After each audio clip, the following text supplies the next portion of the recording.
Hello friends, welcome. आज आपण KDMC 2025 means Kalyan Dombivli municipal कॉर्पोरेशनसाठी कॉमन टॉपिक जो आहे तो Maharashtra right to public service act 2015 याचा पार्ट 5 कव्हर करत आहे, ज्याच्यामध्ये आपण 20 MCQs बघणार आहे इंग्लिश आणि मराठीमध्ये. ठीक आहे. ज्यांनी आतापर्यंत चॅनलला सबस्क्राईब नाही केलेलं आहे ते चॅनलला सबस्क्राईब करून घ्या आणि व्हिडिओला एक लाईक, कारण की इथे जेवढे पण मी व्हिडिओज इथे अपलोड करणार आहे ते तुम्हाला डायरेक्टली नोटिफिकेशन थ्रू मिळून जाणार, कारण की right to public service act, त्याच्यानंतर right to information act and municipal corporation act हे सगळे ज्या सिरीज आहे ते आपण स्टार्ट केलेलं आहे. चॅनलच्या पेजवर जाऊन तुम्ही प्लेलिस्ट बघू शकता. सर्वच प्लेलिस्ट तुमच्यासाठी तिथे अवेलेबल आहेत. ठीक आहे. तर चला स्टार्ट करूया आपण. फर्स्ट क्वेश्चन बघा काय म्हटलेलं आहे. Who decide the condition of service of the chief commissioner and commissioners? ठीक आहे. मुख्य आयुक्त आणि आयुक्तांच्या सेवा अटी कोण ठरते? तर बघा ऑप्शन आहे first chief secretary, second commission itself, third state government and fourth parliament. तर करेक्ट आन्सर आहे थर्ड स्टेट गव्हर्नमेंट, राज्य सरकार.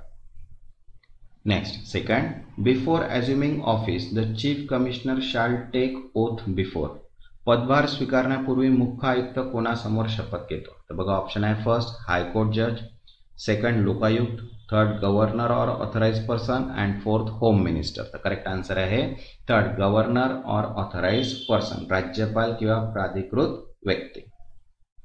Next third, which authority lays down the list of public services and stipulated time.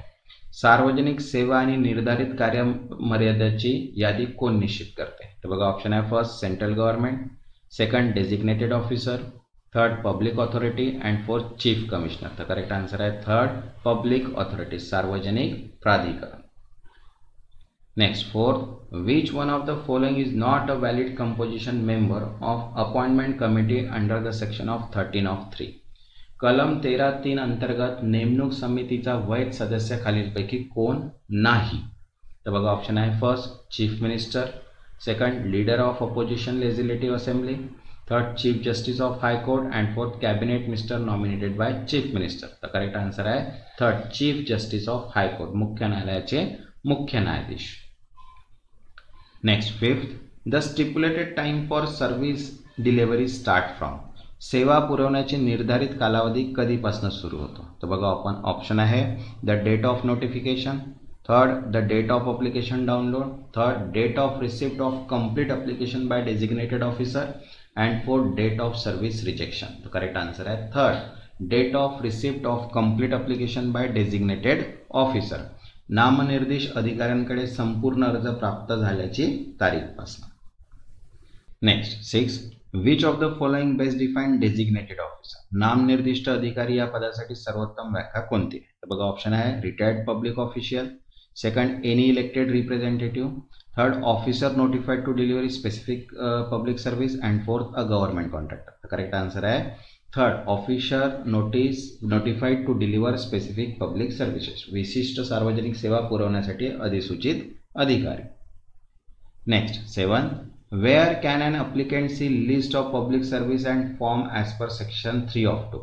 कलम 3(2) नुसार अर्जदार सार्वजनिक सेवा आणि अर्ज फॉर्म कुठे पाहू शकतो? तर बघा ऑप्शन आहे first parliament website, second local school, third notice board and official website of public authority and fourth police station. तर करेक्ट आन्सर आहे third notice board and official website of public authority, सार्वजनिक प्राधिकरणाच्या सूचना फलकावर व अधिकृत वेबसाईटवर. Next 8, if the first appellate authority protect hearing designated officer regularly, who can impose penalty. प्रथम appeal प्राधिकरण चूक करणाऱ्या अधिकाऱ्यांचे संरक्षण करत असल्यास दंड कोण लावू शकतो? तर बघा ऑप्शन आहे chief minister, chief secretary, third chief commissioner and commissioner and fourth divisional commissioner. तर करेक्ट आन्सर आहे थर्ड मुख्य आयुक्त किंवा आयुक्त mean chief commissioner or commissioner. Next 9, a second appeal must be filed within. द्वितीय अपील किती दिवसात दाखल करावा लागतो? तर बघा ऑप्शन आहे first 7 days, second 15 days, third 30 or 45 days depending on situation and fourth 90 days in all cases. तर करेक्ट आन्सर आहे third 30 or 45 days depending on situation, परिस्थितीनुसार 30 किंवा 45 दिवस.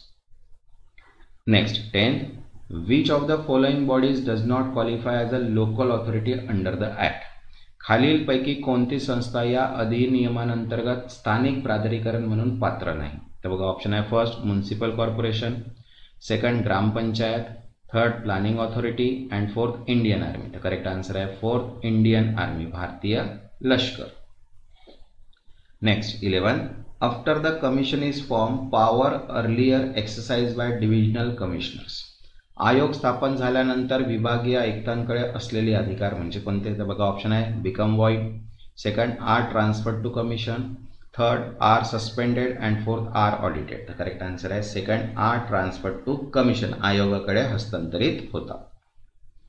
Next 12. What if rules made under the act are modified by state legislature. या अधिनियमांतर्गत तयार केलेले नियम राज्य विधिमंडळाने बदलण्यास काय होते? तर बघा ऑप्शन आहे first rule ceases to apply, second modification has retrospective effect, third rule continue as modified and four rules become void. तर करेक्ट आन्सर आहे third rules continue as modified, बदलानुसार नियम सुरू राहतात. तसंच बघा PDF अवेलेबल आहे इंग्लिश आणि मराठीमध्ये. ज्यांना पण PDF हवे असतील थेरी प्लस MCQs PDF आहे. प्राइस आहे जस्ट 25 रुपीज. ज्यांना पण ही PDF हवी असेल व्हॉट्सअप नंबर दिलेला आहे, व्हॉट्सअपला मेसेज करून PDF तुम्ही परचेस करू शकता. Next question 13. Under what section is the penalty for first appellate authority discuss. प्रथम अपील प्राधिकरणासाठी दंडाची तरतूद कोणत्या कलमात आहे? तर बघा ऑप्शन आहे first section 10(2), second section 5(3), section 8(1) and fourth section 11. तर करेक्ट आन्सर आहे फर्स्ट सेक्शन 10(2), कलम 10(2) नुसार. Next 14. Which authority may refund the penalty amount already paid by designated officer. नामनिर्दिष्ट अधिकाऱ्याने भरलेला दंड कोण परत करू शकतो? तर बघा ऑप्शन आहे first high court, state commission, first appellate authority and public grievances. तर करेक्ट आन्सर आहे सेकंड स्टेट कमिशन, राज्य आयोग. Next 15. The act promotes developing a culture of. हा अधिनियम कोणत्या संस्कृतीचा विकास करण्यास प्रोत्साहन देतो? तर बघा ऑप्शन आहे first political appointments, second timely deliver of services, third privatisation of services and fourth elimination of civil code. तर करेक्ट आन्सर आहे second timely deliver of services, सेवांचा वेळेत पुरवठा. ठीक आहे. Next 16. Where does the act require action report to be place annually. प्रत्येक वर्षी कारवाई अहवाल कुठे सादर करणे आवश्यक आहे? तर बघा ऑप्शन आहे first prime minister office, second parliament, third both houses of state legislature and fourth CBI office. तर करेक्ट आन्सर आहे third both houses of state legislature, राज्य विधिमंडळाच्या दोन्ही सभागृहांमध्ये. Next 17. If 10% or more of applications by designated officer are delayed annually, the head of public authority may be. बघा जर नामनिर्दिष्ट अधिकाऱ्याचे वार्षिक 10% किंवा अधिक अर्ज विलंबित असतील तर सार्वजनिक प्राधिकरण प्रमुख काय करू शकतो? तर बघा ऑप्शन आहे first suspend him immediately, second take administrative action after notice and hearing, third transfer him outside district and fourth promote to the officer. Correct answer आहे second take administrative action after notice and hearing, notice आणि सुनावणीनंतर प्रशासनिक कारवाई करेल. Next 18. When can penalty impose be varied or cancelled. लावलेला दंड कधी बदलला किंवा रद्द केला जाऊ शकतो? तर बघा ऑप्शन आहे first when review by high court, second when ordered by commission, second when ordered is printed in gazette and fourth when rejected by officer. तर करेक्ट आन्सर आहे second when ordered by commission, आयोगाने आदेश दिल्यास. Next 19. The act was deemed to be come into force on. हा अधिनियम कोणत्या तारखेला लागू झालेला मानला जातो? तर बघा ऑप्शन आहे 1 जानेवारी 2016, second 15 August 2015, 28 April 2015 and 21 August 2015. तर करेक्ट आन्सर आहे third 28 April 2015. Next 20. Who is eligible for services under this act. या अधिनियमांतर्गत सेवा मिळण्यास पात्र कोण आहे? तर बघा ऑप्शन आहे first only resident of Maharashtra, second only tax payer, third any person including legal person eligible as per law and fourth only government employee. तर करेक्ट आन्सर आहे third any person including legal person eligible as per law, कायद्यानुसार पात्र असलेली कोणतीही व्यक्ती, कायदेशीर व्यक्ती sir. ठीक आहे. तसंच बघा PDFs अवेलेबल आहे Maharashtra municipal corporation, right to information act, accounts, general JE civil and current affairs monthly PDF. ठीक आहे. ज्यांना पण या PDF हव्या असतील व्हॉट्सअप नंबर दिलेला आहे, व्हॉट्सअपला मेसेज करून PDF तुम्ही परचेस करू शकता. ज्यांनी आतापर्यंत चॅनलला सबस्क्राईब नाही केलं ते चॅनलला सबस्क्राईब करून घ्या आणि व्हिडिओला एक लाईक. तेव्हापर्यंत धन्यवाद.